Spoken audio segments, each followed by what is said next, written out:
Otro sábado para responder a kirchneristas, pero va a tener un añadido este video y es mostrar por qué es tan poco competitivo el kirchnerismo en redes sociales, que era lo que les decía ayer. Simplemente porque militan la corrupción. Macho, pensá que estás defendiendo a un tipo que tiene varios jugadores menos y no sabes nada de economía todavía. Menos que Milei. Sí, tenés razón, sé menos de economía que Milei, porque él, por su parte, era profesor. Yo, por mi parte, soy estudiante. Existe una brecha de información bastante amplia. Además, él trabajó como economista varios años en el sector privado, o sea que por el lado laboral también existe una brecha entre lo que él sabe y lo que yo sé. Pero no podés subestimar a los estudiantes de economía porque nosotros tenemos el conocimiento de los autores anteriores, sin haber tenido que pasar una vida investigando lo que ellos ya investigaron, porque simplemente ya está hecho. Entonces nosotros podemos aprender de eso y hacer nuevas investigaciones a futuro. Martín nos dice, no hay déficit, pero no va a haber ni personas. Creo que hay que equilibrar un poco el ajuste. Lo está pagando la gente, no la casta. ¿Preguntaste por qué alguna vez? Seguramente no. Primero, el ajuste, ¿sí? Gran parte del ajuste inicialmente lo pagó la gente. Pero controles de precio no podés hacer que lo pague la casta, sino que la casta lo pone para que sea pagado por el pueblo más adelante, porque es la única forma de solucionar ese problema. La brecha cambiaria es un poco más de lo mismo. Después tenés cosas como controles de impuestos, que creía personalmente que era teórico hasta que vi la realidad argentina, que en realidad se practicó bastante por parte del gobierno anterior. Entonces, todas esas son cosas que hay que corregir y no recae en la política, recae en la población. Además, las cosas que serían para que la casta lo pague, tiene que pasar por el Congreso. Kirchnerismo, peronismo, radicalismo y gran parte del PRO no van a permitir que cosas por el estilo salgan, como ser la boleta única. No quieren saber nada porque gastar para hacer una interna es mucho más fácil que solucionar sus problemas internos por sus propios medios. Entonces, eso sí sería un ajuste de la casta, pero no veo a ninguno de los kirchneristas o peronistas puteando y reputeando porque no se aprueba la boleta única. El mejor resumen y explicación es hacer un asado en Olivos para festejar que cagaron a los jubilados. Esa imagen vale más que 20.000 palabras. Interesante porque 20.000 es lo que puso cada uno de los comensales. No se pagó con plata de los impuestos. Bueno, se pagó con plata de los impuestos porque al fin y al cabo su sueldo viene de los impuestos. Pero ustedes militaban de que los diputados y todos los políticos tenían que cobrar su sueldo.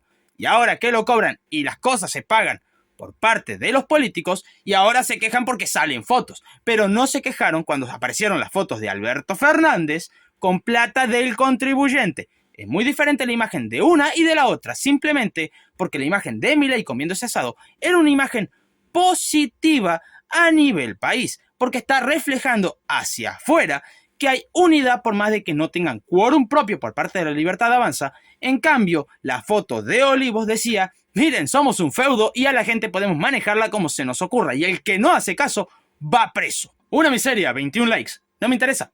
Puede tener un like, puede no tener ningún like, pero si le llego a una persona que pueda hacer que entienda algún concepto económico, mi labor está cumplida. Este comentario lo entiendo muy poco, para serles honesto, por la parte que tiene que ver la sexualidad con todo esto, porque yo no hablo de ese tema. Me imagino que será por el pelo largo, pero yo tengo el pelo largo porque soy orejón. Simplemente es eso. Además, desagradecido con los K porque me imagino que acá querés incluir lo que es el domingo no laborable, pero eso es algo impulsado por Roca.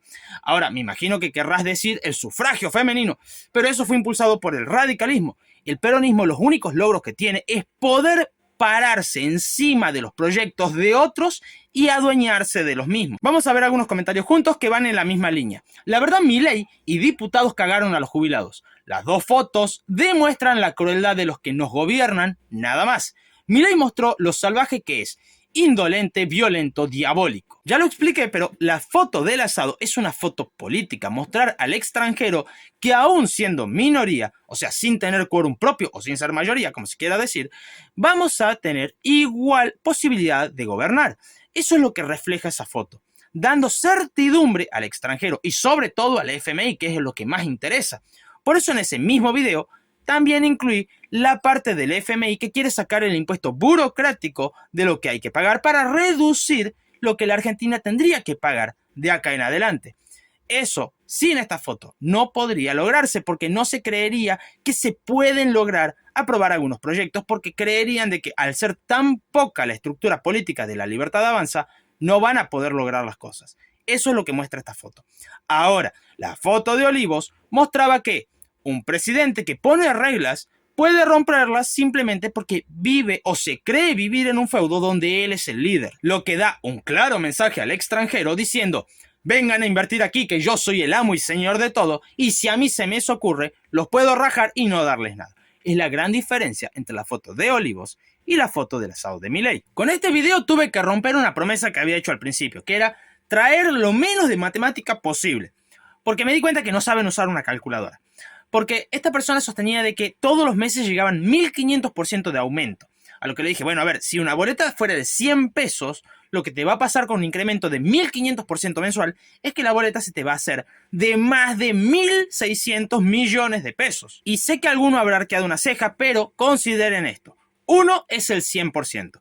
15 equivale al 1500%, o sea que 15 más 1 es 16. Es por el número que tendríamos que multiplicar la boleta. Entonces, poniendo un ejemplo que sea de 100 pesos la boleta, vamos a tener 100 por 16 equivale a 1600. Hasta ahí no hay nada raro. Pero al mes siguiente llega un incremento de 1500% y entonces al 1600 multiplicamos por 16.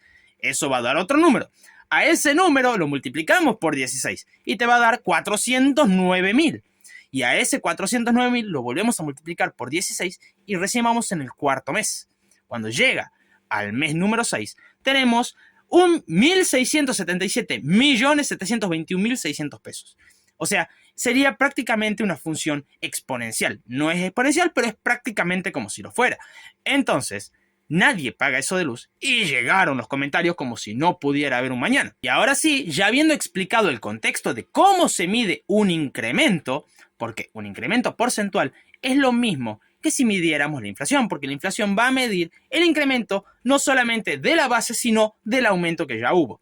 Es la misma calculadora que tenía el León cuando dijo que teníamos una inflación al 17.000% anual. ¿Te acordás? Sí, me acuerdo. Inclusive yo varias veces lo comenté en la facultad de que no estaba de acuerdo con ese 17.000%, porque habíamos hecho varias veces las cuentas con varios compañeros y nos daba en torno de 8 a 12.000%.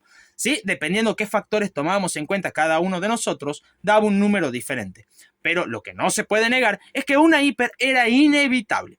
Primero, el 12,4% de noviembre iba hacia la alza. Segundo, en diciembre la inflación iba corriendo al 1% diario. Por eso en diciembre el gobierno estimaba que iba a tener en torno a 40 o 45% de inflación. Por eso se festejó el 25%. No porque fuera un buen número, sino porque en el contexto de lo que se estaba estimando era un buen número.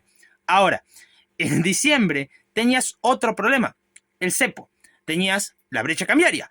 La brecha cambiaria era de casi del 200%. Si tomamos en cuenta lo que decía Rubinstein, que más iba a devaluar fuertemente para eliminar la brecha cambiaria, sin modificar los controles de precio, ibas a tener un aumento generalizado en las empresas que se fueran del país. Y de las quiebras, obviamente, porque le iban a aumentar increíblemente mucho los costos, pero sin poder aumentar los precios de venta de sus productos. Además, que no estaba en perspectiva de eliminar la emisión monetaria. Si también tenemos en cuenta de que en enero ya iba a empezar a regir sin controles de precio, o seguramente más iba a buscar nuevamente incentivar a un trato para controlar los precios nuevamente, ibas a tener un cachetazo inflacionario no en diciembre sino en enero, llevándonos a una inflación alcista controlada a base de controles de precio, que cuando eso se destapara, ibas a tener una hiperinflación hecha y derecha. Y si no se destapaba, igualmente ibas a tener más leve, pero iba a ser una inflación muy alta de una hiper hecha y derecha. ¿Vos me estás diciendo que las empresas de luz hoy están haciendo caridad regalando luz? No, lo que estoy diciendo es que esta persona sacó mal las cuentas. Es distinto. Vinieron a sacarte de una crisis que nunca tuviste para llevarte a un bienestar que nunca te darán.